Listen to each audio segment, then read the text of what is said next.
బబులోను దేశమందున ఆ భక్తులు ముగ్గురు బొమ్మకు మ్రొక్కనందున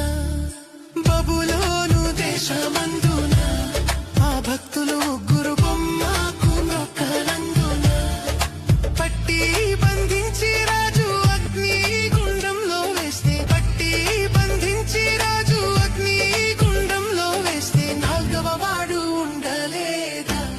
ఓ భక్తుడా నాల్గవ వాడు ఉండలేదా నాల్గవ వాడు ఉండలేదా ఓ భక్తుడా నాల్గవ వాడు ఉండలేదా బబులోను దేశమందున ఆ భక్తులు ముగ్గురు బొమ్మకు మ్రొక్కనందున బబులోను దేశమందున ఆ భక్తులు ముగ్గురు